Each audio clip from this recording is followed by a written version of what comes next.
Sir നമസ്കാരം. നമസ്കാരം. Sir, CPI സംസ്ഥാന സെക്രട്ടേറിയറ്റ് അംഗം കെ രാജൻ അദ്ദേഹത്തിൻ്റെ ഒരു പ്രസ്താവന നമ്മുടെ നാട്ടിലെ മുകുന്ദൻ സഖാവ് മാറിപ്പോയതുമായി ബന്ധപ്പെട്ടിട്ട് വളരെ വികാരപരമായ ഒരു തീരുമാനമായി പോയി. മുകുന്ദേട്ടിൽ നിന്ന് അത് പ്രതീക്ഷിച്ചില്ല. എത്തേണ്ട സ്ഥലത്തല്ല അദ്ദേഹം എത്തിയതെന്നാണ് പറയുന്നത്. അത്തരത്തിൽ ഒരുപാട് പ്രശ്നങ്ങളിപ്പോൾ എത്തേണ്ടതല്ല എന്ന് പലരും പറയുമ്പോഴും മാറി മാറി കള്ളം ചവിട്ടുകയാണ്. എന്തായിരിക്കാം ഇതിൻ്റെയൊക്കെ ഒരു അടിസ്ഥാനം? സാറേ, തിരഞ്ഞെടുപ്പ് വന്നപ്പോഴേ പലരും പലയിടത്തോട്ട് മാറിക്കൊണ്ടിരിക്കുക. കഴിഞ്ഞ ദിവസം വി ഡി സതീശന് ജോണി ലൂക്കോസിന് കൊടുത്ത അഭിമുഖത്തിൽ അദ്ദേഹം പറഞ്ഞത് ഇനിയും CPM-കാർ വരാൻ തയ്യാറായിരുന്നു, പക്ഷേ എല്ലാവരെയും കൂടെ അക്കോമഡേറ്റ് ചെയ്യാൻ ഞങ്ങൾക്ക് സ്ഥലമില്ല, അതുകൊണ്ട് ഞങ്ങളത് പ്രോത്സാഹിപ്പിച്ചില്ല. വി ഡി സതീശൻ കള്ളം പറയേണ്ട കാര്യമില്ല എന്നാണ് നമ്മൾ ഈ സമകാലിക രാഷ്ട്രീയ സംഭവങ്ങൾ നോക്കിയാൽ മനസ്സിലാക്കാൻ കഴിയുന്നത്. അപ്പം CPM ഏതാണ്ട് മുങ്ങുന്ന കപ്പലായി. രക്ഷ പ്രാപിച്ച് ഓരോരുത്തർ ചാടുകയാണ്. ചിലർ BJP-യിലേക്ക് ചാടുന്നു, ചിലർ കോൺഗ്രസ്സിലേക്ക് ചാടുന്നു.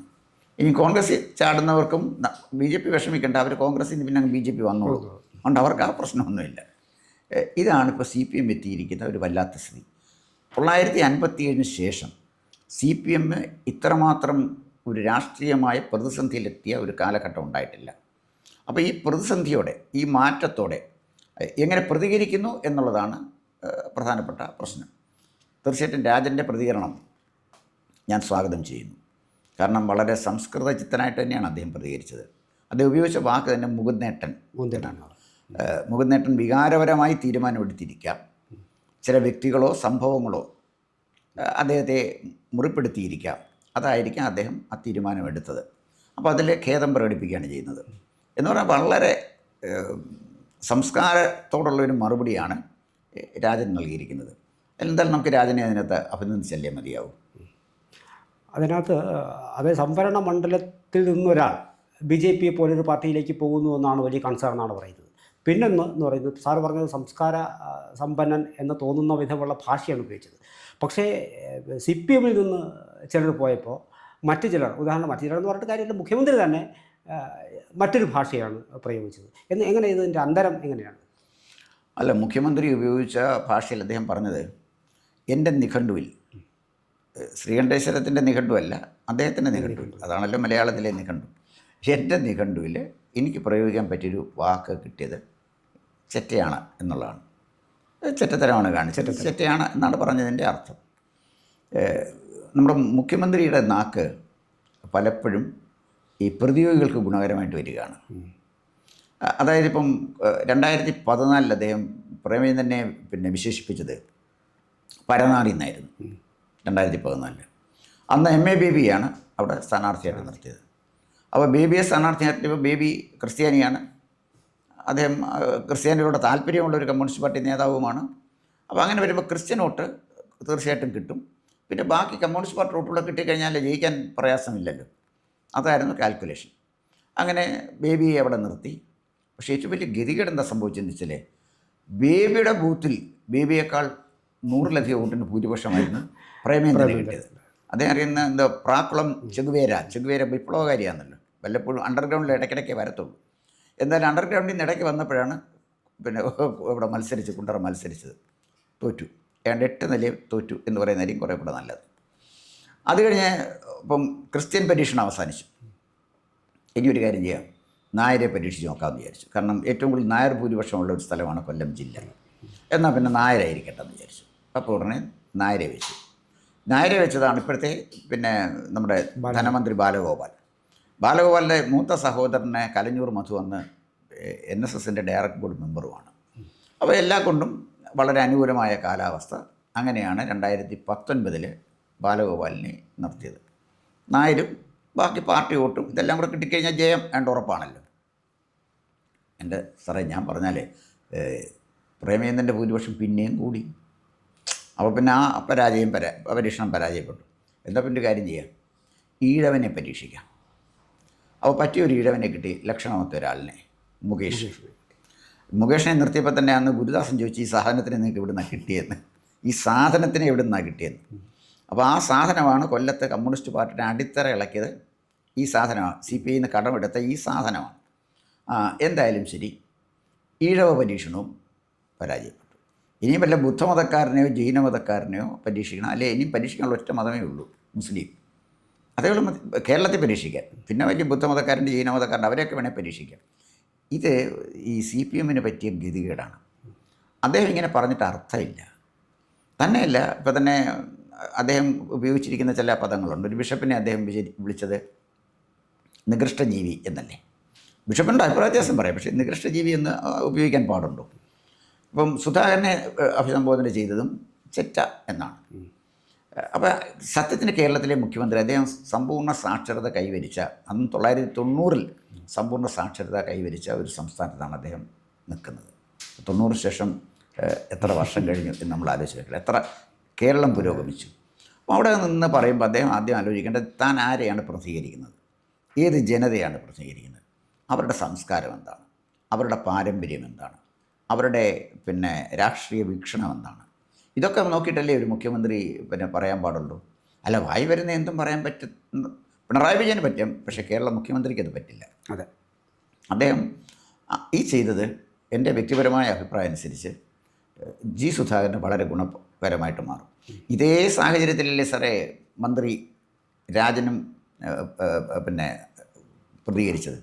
അദ്ദേഹം ഉപയോഗിച്ച വാക്ക് മുകുന്നേട്ടൻ. അദ്ദേഹം CPI വിട്ടുപോയ ഒരു സീനിയർ നേതാവിനെ മുകുന്നേട്ടൻ എന്ന് വിശേഷിപ്പിച്ചപ്പോൾ മുഖ്യമന്ത്രി അതുപോലെ, അല്ലെങ്കിൽ അതിനേക്കാൾ ഒരുപടി മുകളിൽ നിൽക്കുന്ന ഒരു നേതാവിനെ വിശേഷിപ്പിച്ചത് ചെറ്റ എന്നാണ്. ഇത് ശരിക്കും പറഞ്ഞാൽ ഒരുമാതിരി സംസ്കാരമുള്ള കേരളീയരെ സംബന്ധിച്ചിടത്തോളം അവരെ വല്ലാതെ പ്രകോപിപ്പിക്കുന്ന ഒന്നാണ് ഈ പ്രയോഗം. അപ്പം അതിനെ സുധാകരൻ പറഞ്ഞ മറുപടി എത്ര മനോഹരമായിരിക്കുന്നു. ഈ ചെറ്റ എന്ന പ്രയോഗത്തിന് ചെറ്റക്കുടിൽ ജനിച്ചവനെയും ചെറ്റ എന്ന് വിളിക്കാം. അദ്ദേഹം ഒരു പണ്ഡിതനാണ്. അദ്ദേഹം ഒരു നല്ല വിദ്യാഭ്യാസമുള്ള നല്ല മിടുമിടുക്കനായ ഒരാളാണ്. കമ്മ്യൂണിസ്റ്റ് പാർട്ടി വന്നില്ലെങ്കിൽ ഒരു കോളേജ് പ്രൊഫസറായിട്ട് അദ്ദേഹം പോയിരുന്നെങ്കിൽ നല്ല പ്രൊഫസറായിരുന്നേ. അതെ, ഇപ്പോഴും ജീവിക്കാൻ സ്പോക്കൺ ഇംഗ്ലീഷ് പഠിപ്പിക്കുകയോ ചെയ്താലും മാസം ഇപ്പോൾ കിട്ടുന്ന പെൻഷൻ്റെ 4 ഇരട്ടി പൈസ അദ്ദേഹത്തിന് കിട്ടും. നന്നായിട്ട് കമ്മ്യൂണിക്കേറ്റ് ചെയ്യാൻ പറ്റുന്ന ആളാണല്ലോ. അപ്പോൾ അത്തരം ഒരു പരാമർശം മുഖ്യമന്ത്രി നടത്താൻ പാടില്ലായിരുന്നു എന്നാണ് എൻ്റെ അഭിപ്രായം. ഇപ്പോഴേ അവസാനം വന്നത് സാർ കണ്ടായിരുന്നല്ലോ, കോന്നിയിലെ. എന്താ സാർ അതിനെക്കുറിച്ച് പറയുന്നത്? സാറേ, ഇതിനകത്ത് അതായത് മനുഷ്യൻ്റെ മനസ്സിൽ പ്രത്യേകിച്ച് ഇപ്പോൾ ഈ ഒരു ഇലക്ഷൻ 26 ഇത് എനിക്ക് തോന്നുന്നു നമ്മുടെ ഇടതുപക്ഷത്തിൻ്റെ ബോർഡും തൂക്കി പണ്ട് ബംഗാളിൽ ത്രിപുരയിൽ ഓടിക്കൊണ്ടിരുന്ന വണ്ടിയിൽ അവസാന റൂട്ടാണ് എന്ന തോന്നലിൽ നിന്നായിരിക്കും സ്വാഭാവികമായി അതൊരു ആശങ്ക ഉള്ളിലുണ്ടായിരുന്നിരിക്കാം. പക്ഷെ അതുകൊണ്ടായിരിക്കാം കൂടെ നിന്നവർ ഓരോരുത്തരായി കൊഴിഞ്ഞു പോകുമ്പോൾ മുഖ്യമന്ത്രിയിൽ നിന്നും ഇങ്ങനൊരു പ്രസ്താവന വരുന്നതും ആ മുഖ്യമന്ത്രിയുടെ പ്രസ്താവനയെ പതിവില്ലാത്ത വിധം അതിനെ സപ്പോർട്ട് ചെയ്തുകൊണ്ട് ഫോളോ ചെയ്തുകൊണ്ട് ആണ് ഈ കോമാളി പ്രയോഗമൊക്കെ വരുന്നത്. അപ്പോൾ ഞാൻ പറയുന്നത് ഒരുപക്ഷെ മുഖ്യമന്ത്രി തന്നെ വ്യാഖ്യാനിച്ചതെന്ന് പറയുന്നത് 4 വോട്ടിനും 2 സീറ്റിനും വേണ്ടി ചെറ്റത്തരം കാണിക്കുന്നവരല്ല ഞങ്ങളെന്ന് പറയുമ്പോഴും ഞങ്ങൾക്ക് ഇത് ബാധകമാണല്ലോ. അതായത് ഞാൻ ഉദ്ദേശിച്ചത് ചെറ്റത്തരം എന്നാണ്. അപ്പോൾ നമ്മളിതിൻ്റെ ഒരു വാക്കിൻ്റെ നൗൺ ഫോമും വിശേഷണ രൂപവും 2ആയി എടുക്കണമെന്ന് പറഞ്ഞ അർത്ഥത്തിലായിരിക്കും. അതിനാണ് അത്രയും ആഴത്തിൽ ചിന്തിച്ചിട്ടാണോ അദ്ദേഹം പറഞ്ഞതെന്ന് എനിക്കറിയില്ല. പക്ഷേ എങ്കിലും അദ്ദേഹം പറഞ്ഞത് ഇത് ഒരു സാധാരണ വാക്കാണ്, ഞാൻ ഒരു വൃത്തികെട്ടമെന്നുള്ള അർത്ഥമേ ഞാൻ പ്രയോഗിച്ചുള്ളൂ, അല്ലാതെ ചെറ്റ എന്ന് ഞാൻ വിളിച്ചിട്ടില്ല എന്നാണ് അദ്ദേഹത്തിൻ്റെ വ്യാഖ്യാനം. അത് നിന്ന് കളിക്കുകയല്ലേ വസ്തുത്തിൽ. അല്ല, ഇതിനകത്തൊരു കാര്യമുണ്ട്. ശുംഭൻ എന്നൊരു കേരള ജഡ്ജിയെ MB ജയരാജൻ വിശേഷിപ്പിച്ചു. ശുംഭൻ അദ്ദേഹം പോയി അർത്ഥം കണ്ടു, പ്രകാശിക്കുന്നവൻ. ശുംഭൻ എന്ന് പറഞ്ഞാൽ ഉടനെ ഞാൻ പ്രകാശിക്കുന്നവനെന്നല്ല അർത്ഥമാക്കുന്നത്, സാറ് അർത്ഥമാക്കുന്നത് പ്രകാശിക്കുന്നവനെന്നാണ്. എന്തായാലും പോയി കണ്ടംപ്റ്റ് ഓഫ് കോർട്ടിന് ജയിലിൽ കിടന്നു. അത് വേറെ കാര്യം, കണ്ടംപ്റ്റ് ഓഫ് കോർട്ടുമായിട്ട് ബന്ധപ്പെട്ട വേറെ കാര്യം. അപ്രിയമായ ചില സത്യങ്ങൾ ഇതുമായി ബന്ധപ്പെട്ടല്ലെങ്കിലും ചിലതൊക്കെ പറയുന്നതൊക്കെ നല്ലത് തന്നെ, മാലയിട്ട് തിരിച്ചു കൊണ്ടുവരും. അപ്പോൾ ഇതിൻ്റെ പ്രോബ്ലം എവിടെയാണെന്ന് ചോദിച്ചു കഴിഞ്ഞാൽ ഇത്തരം പ്രസ്താവനകൾ നടത്തുമ്പോൾ വളരെ ഗൗരവത്തോടെ കാണണം. അവസാനം മുഖ്യമന്ത്രി എത്തി നിൽക്കുന്നത് എവിടെയാണ്? കോന്നിയിലെ ഒരു മീറ്റിങ്ങിൽ അദ്ദേഹം ഒരുത്തം പറഞ്ഞു എനിക്കൊരു ചോദ്യം ചോദിക്കാനുണ്ടെന്ന്. അപ്പം സാറൊന്ന് ആലോചിച്ച് നോക്കണം, 2016 പിണറായി വിജയന് അധികാരത്തിൽ വരുന്നത്. ഇപ്പോൾ 2026 ഈ 2026 വരെ അദ്ദേഹം നടത്തിയ ഏതെങ്കിലും ഒരു യോഗത്തിൽ ആരെങ്കിലും ചോദ്യം ചോദിക്കാൻ എണ്ണിച്ചിട്ടുണ്ടോ? ഇല്ലല്ലോ. ചോദ്യം ചോദിക്കാൻ ഒരാൾ എണ്ണിച്ചല്ലോ എന്തായാലും. അതെവിടാണ് ഈ ചോദ്യം ചോദിക്കാൻ എണ്ണിച്ച എവിടെയാണ് സാറേ? ഒരു പൊതുയോഗത്തിലാണ്. ആ സ്ഥലം എവിടെയാണ് സാറേ? അതാണ് ഞാൻ ഈ പറഞ്ഞത്. ഞാൻ കോന്നിക്കാരനല്ല അഭിമാനിക്കുക. കാരണം കോന്നി ചോദ്യം ചോദിക്കാൻ ആണുങ്ങളുണ്ട് സാറേ. അതാണ് ഞാൻ ഈ പറഞ്ഞത്. കോന്നിക്കാരൻ എന്നുള്ള നിലയിൽ ചോദ്യം ചോദിച്ച ആ പിന്നെ വ്യക്തിയോട് ഞാൻ ആദരവ് കാണിക്കുന്നു. മുഖ്യമന്ത്രിയുടെ ചോദ്യം ചോദിക്കാൻ ഒക്കത്തില്ലെന്നെങ്ങനെ മുഖ്യമന്ത്രിക്ക് പറയാൻ പറ്റുന്നത്? അപ്പോൾ ചോദ്യം അഭിമുഖീകരിക്കേണ്ടി വരുന്ന 2-3 ആളുകളാണ് ചോദ്യത്തെ അഭിമുഖീകരിക്കേണ്ടി വരുന്നത്. ഒന്ന് രാഷ്ട്രീയക്കാർ, അവർ നിരന്തരം ചോദ്യത്തിനെ അഭിമുഖീകരിച്ചുകൊണ്ടിരിക്കുകയാണ്. പത്രക്കാർ ചോദിക്കും, ജനങ്ങൾ ചോദിക്കും, എല്ലാവരും ചോദിക്കുമല്ലോ. രണ്ടാമത് അധ്യാപകർ, വിദ്യാർത്ഥിയുടെ ചോദ്യത്തിൽ നിന്നും ഒളിച്ചോടുന്ന, വിദ്യാർത്ഥി ചോദ്യം ചോദിക്കുമെന്ന് ഭയന്ന് വിദ്യാർത്ഥിയെ ഭയപ്പെടുത്തിയിരുന്ന അധ്യാപകൻ നല്ല അധ്യാപകനല്ല. അല്ല, ഉത്തരമില്ല. അതാണ് എൻ്റെ പ്രശ്നം. ഉത്തരമില്ല. അതുപോലെ തന്നെ പൊതുസമൂഹത്തിൻ്റെ ജനങ്ങളുടെ ചോദ്യത്തിന് മറുപടി പറയാൻ കഴിയാത്തൊരു രാഷ്ട്രീയ നേതാവ് അയോഗ്യനാണ്. ആ സ്ഥാനത്തിരിക്കാൻ അദ്ദേഹം യോഗ്യനല്ല. എന്താണ് തനിക്ക് ചോദിക്കാനുള്ളതെന്ന് ചോദിക്കുകയല്ലേ ചെയ്യേണ്ടത്? തന്നെയല്ല അദ്ദേഹം ഉപയോഗിച്ച വാക്കെന്താണ്? വീട്ടിൽ പോയി ചോദിക്കാനായിട്ട്. അതൊക്കെ മുഖ്യമന്ത്രി പറയാൻ പാടുണ്ടോ? സാറത് ചോദിച്ചപ്പോൾ എനിക്ക് മറ്റൊരു കാര്യത്തിലേക്ക് കടന്നു വന്നിട്ട് ഈ കോന്നിയിലേക്ക് ഞാൻ എത്തിയില്ല. സാർ ചോദിച്ചത് അതാണ്. ആക്ച്വലി ഞാൻ ഇന്നലെ അത് കാണുമ്പോൾ സത്യത്തിൽ ഈ പ്രസംഗമെന്ന് പറയുന്നത് ഒരു വൺ വേ കമ്മ്യൂണിക്കേഷനാണ് എന്ന് അറിയുന്നവർക്കറിയാം. പക്ഷേ അതൊന്നും ചിന്തിക്കാത്ത പാവപ്പെട്ട ഒരു നിഷ്കളങ്കൻ, ആ നിഷ്കളങ്കതയുടെ ചോദ്യമാണ് അദ്ദേഹം ചോദിച്ചത്. അദ്ദേഹം പറഞ്ഞു, എൻ്റെ മുഖ്യമന്ത്രി, ഞാൻ ആരാധിക്കുന്ന ആ ദൈവം മുന്നിൽ നിൽക്കുന്നു, അദ്ദേഹത്തൊരു നിഷ്കളങ്കമായ ചോദ്യം ചോദിച്ചേക്കാമെന്ന് പറഞ്ഞു. അപ്പോൾ ഈ നിഷ്കളങ്കതയോട് ഏറ്റുമുട്ടുന്ന ഒരു കാപട്യമാണ് വാസ്തവത്തിൽ. കാപട്യം ഞാൻ പറയുന്നില്ല, തൻ്റെ മനസ്സിൽ ഉറങ്ങിക്കിടന്നതിന് ആ സ്ഥായിയായ ഒരു സ്വഭാവമുണ്ട്. ആ സ്വഭാവമാണ് ഇന്നലെ തിരിച്ച് ഇപ്പോൾ അദ്ദേഹം ഇങ്ങനെ പറയാനുള്ളതാണ്. വാസ്തവത്തിൽ വളരെ എന്തൊക്കെ പറഞ്ഞാലും ശരി, ഈ ആ മനുഷ്യൻ വീട്ടിൽ ചെന്നതിന് ശേഷം പത്രമാധ്യമങ്ങൾ അവിടെ ചെന്നപ്പോൾ അദ്ദേഹം പറയുന്നത് വളരെ നിഷ്കളങ്കതയോടാണ് അപ്പോഴും അദ്ദേഹം പറയുന്നത്. കിഫ്ബി ഫണ്ടും വികസനമൊക്കെ ആയിട്ട് ബന്ധപ്പെടുത്തിയിട്ടുണ്ട്. സ്വാഭാവികമായിട്ടും അദ്ദേഹത്തിന് ഏതെങ്കിലും തരത്തിലൊരു ഒരു മനസാക്ഷി ഉണ്ടായിരുന്നെങ്കിൽ ഇത്രയും നാൾ പാർട്ടിക്ക് വേണ്ടി കഷ്ടപ്പെട്ട ആ മനുഷ്യനടുത്ത് ഞാൻ ഇങ്ങനെ പറഞ്ഞു പോയല്ലോ എന്ന ഒരു വാക്കുകൊണ്ട് വിശദീകരണം അതിന് പകരം അദ്ദേഹം പറഞ്ഞത് ഇനിയും ഇത് തന്നെയായിരിക്കും ഫലമെന്ന്. വീട്ടിൽ ചെന്ന് ചോദിക്കുക. അതിന് എനിക്ക് തോന്നുന്നു മറ്റ് പല ആൾക്കാരും ഫേസ്ബുക്ക് പോസ്റ്റിലൂടെയൊക്കെ വളരെ വിശദമായി പറഞ്ഞിട്ടുണ്ട്. ഇതേപോലൊരു ചോദ്യമാണ് മാത്യു കുഴൽനാടൻ അദ്ദേഹത്തോട് നിയമസഭയിൽ ചോദിച്ചത്. അപ്പോൾ അദ്ദേഹം വീട്ടിലിരിക്കുന്നവരെ പറയരുത് എന്ന് പറഞ്ഞ പിണറായി അദ്ദേഹത്തിന് വീട്ടിലിരിക്കുന്നവരെ പറയാൻ പാടില്ല. അപ്പോൾ സാറി പറഞ്ഞതുപോലെ അത് കോന്നിക്കാരനാണെന്നുള്ള തരത്തിൽ സാറിന് അഭിമാനമുണ്ട്. പക്ഷേ ആ അഭിമാനം ഇനി കേരളം ഉടനീളം ഈ ചോദ്യങ്ങൾ വരും സാർ. ചോദ്യങ്ങൾ കേരളം ഉടനീളം വരും. അതിൻ്റെ ആദ്യ പടിയായിട്ടായിരിക്കണം ഒന്നും അറിഞ്ഞുകൂടാതെ ഈ പാവപ്പെട്ടവൻ ചെന്ന് ഇരയായിപ്പോയത്. അപ്പോൾ എന്തായാലും രാജാവ് നഗ്നനാണെന്ന് പറയാൻ ആൾക്കാരുണ്ടായിക്കാരൻ ഒരു സാധാരണ മനുഷ്യന് വേണ്ടി വന്നു എന്നുള്ളത് ഈ സംഭവത്തിൻ്റെ അവസാനത്തെ ഉദാഹരണമായിട്ടാണ് എനിക്ക് തോന്നുന്നത്.